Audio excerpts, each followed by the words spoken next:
Anda bersama Brother Fai di channel Malam Mistik, sebuah rancangan audio dan video cerita seram dan mistik. Semoga anda semua terhibur.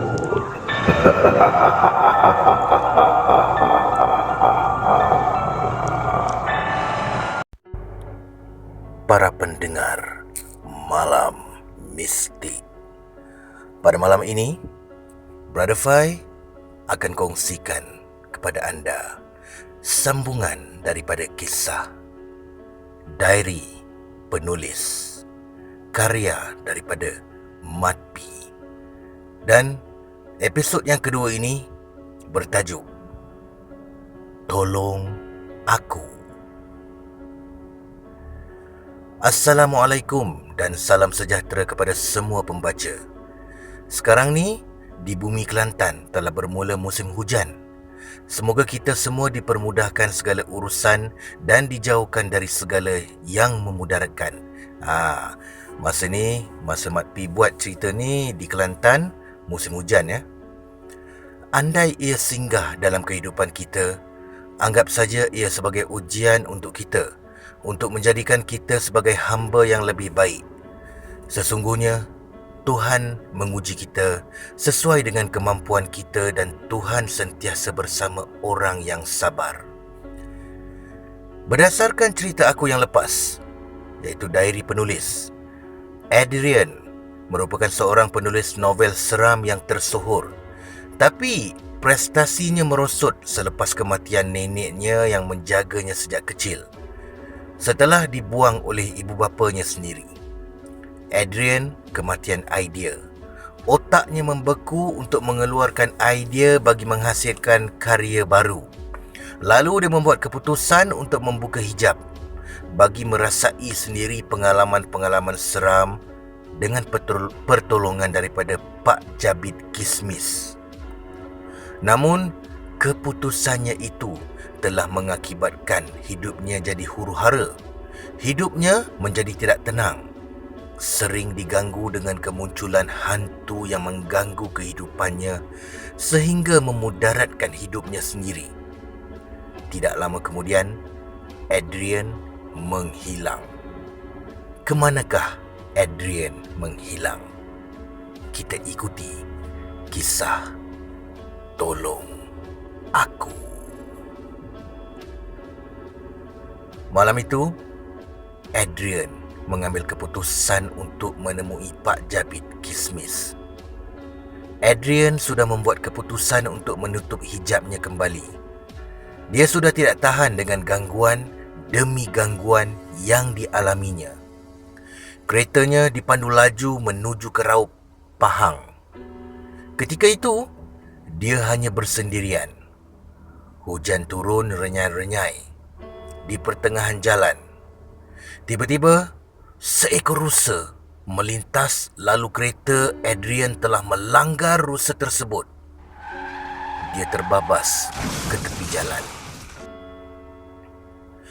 Dia keluar daripada kereta, lalu mencari-cari rusa yang dia langgar tadi. Puas dia mencari di kawasan sekitar, namun tidak dijumpainya. Hatta kesan darah sekalipun tidak ada. Aneh. Padahal sudah cukup jelas tadi dia melanggar seekor rusa. Apabila dia menuju ke kereta, alangkah terkejutnya Adrian bila dia mendapati sesosok lembaga sedang merangkak di atas bumbung keretanya. Berpakaian lusuh, compang-camping, berwarna tanah. Badannya seakan tengkorak, tapi masih ada isi dan kulit yang hampir gugur. Tidak berambut, bermata hitam legam memandang tepat pada Adrian, seolah-olah sedang marah.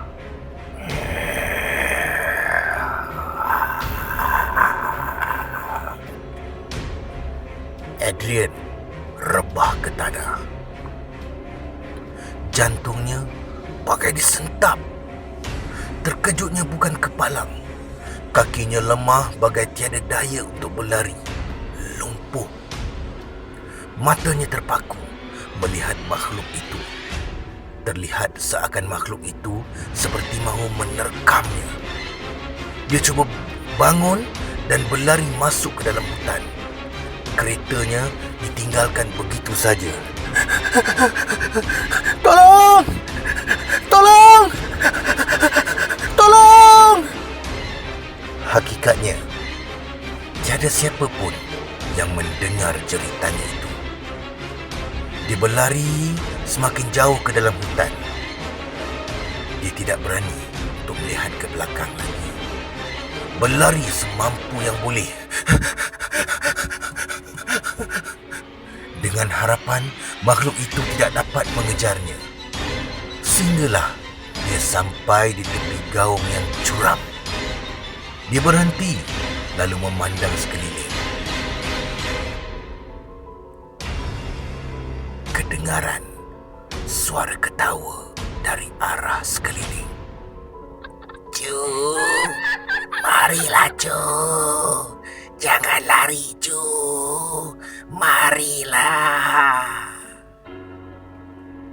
Adrian memandang sekeliling, mencari arah suara tersebut. Namun, tidak dapat dipastikan dari mana arah suara tersebut. Seakan ia mengelilingi Adrian.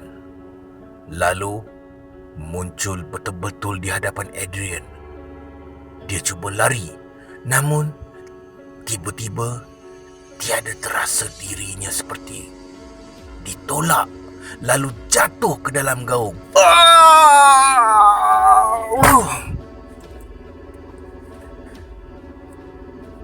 BS membuat panggilan pada Adrian kerana perasaan rindu yang tidak tertahan-tahan memandangkan Adrian sibuk dengan berkarya tanpa ada masa untuk dirinya sendiri. "Awak buat apa tu?" tanya BS. "Sedang siapkan karya baru." "Kenapa awak?" soal Adrian. "Oh, kalau awak sibuk tak apalah. Nanti awak menyampah pula dengan saya sebab ganggu awak tengah berkarya." Janganlah cakap macam tu sayangku. Tidak sesekali saya menyampah dengan awak. Tempat awak bukan di tong sampah, tapi di hati saya, balas Adrian. "Aduh, awak ni ada-ada je lah. Ish, apa-apa je lah," ujar BS.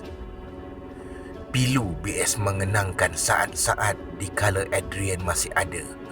Tiada lelaki lain yang begitu ikhlas mencintainya selain Adrian. Dia sendiri pun begitu menyayangi Adrian. Namun, sebulan telah berlalu. Langsung tiada kabar berita dari Adrian. Hanya air mata menjadi teman setianya. Adrian tersedar setelah jatuh ke dalam gaung. Dia terpinga-pinga dan cuba untuk mengingat kembali apa yang berlaku pada dirinya. Namun gagal. Aku kat mana ni? Aku kat mana ni? Seakan lupa ingatan. Dia bangkit lalu mencuba mencari jalan keluar. Seharian dia mencari jalan keluar, tapi gagal. Dia membuat keputusan untuk mencari sungai. Pada hematnya, itu akan memudahkan dia untuk mencari jalan keluar. Tapi semestinya ia bukan sesuatu yang mudah. Hari sudah jauh malam. Dia membuat keputusan untuk berehat di bawah pokok yang besar. Kedengaran suara burung hantu.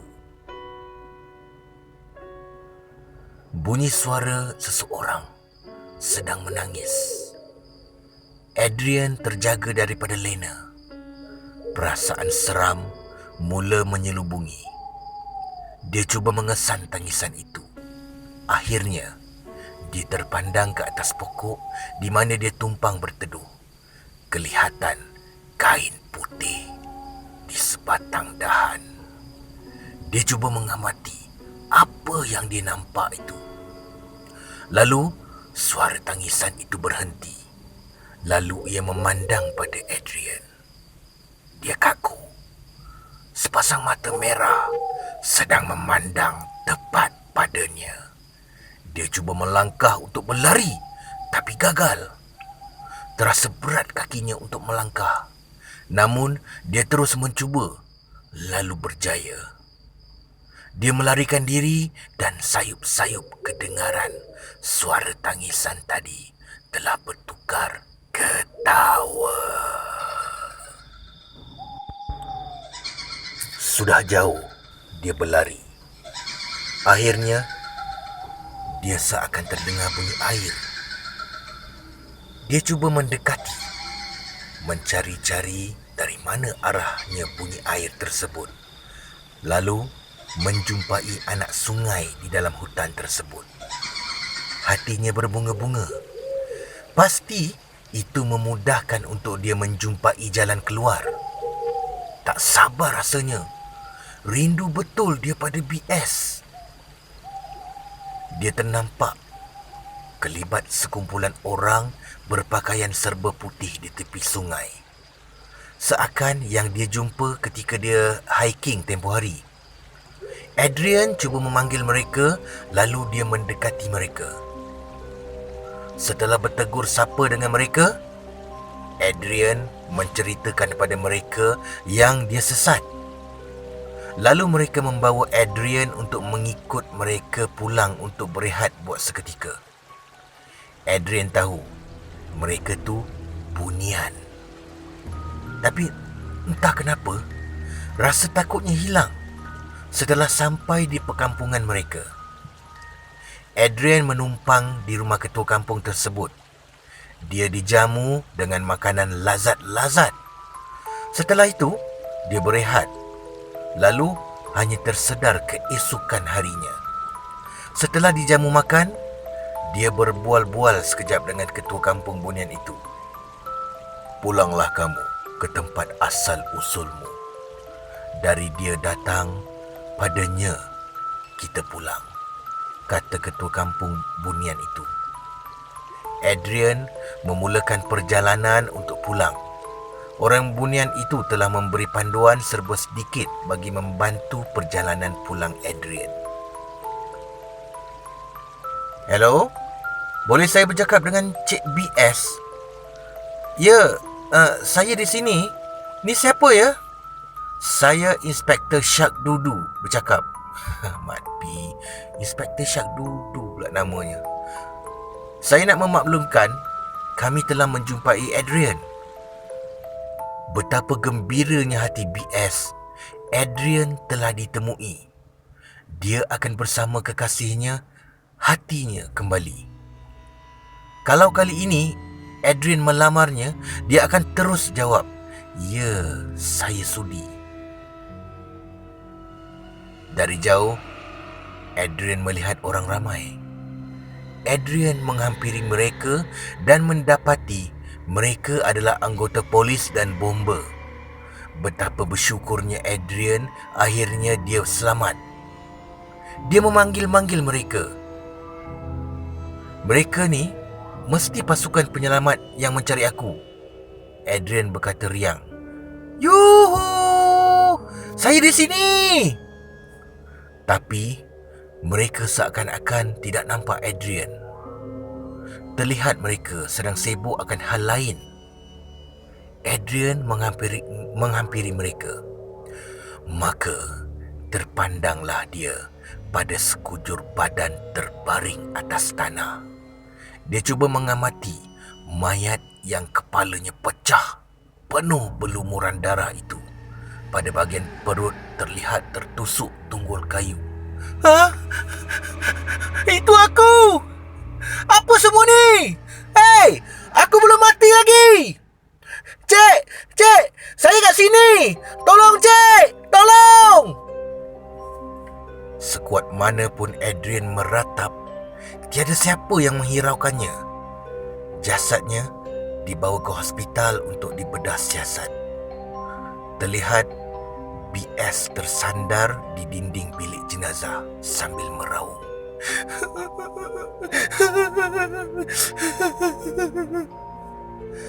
Sayang, saya kat sini lah.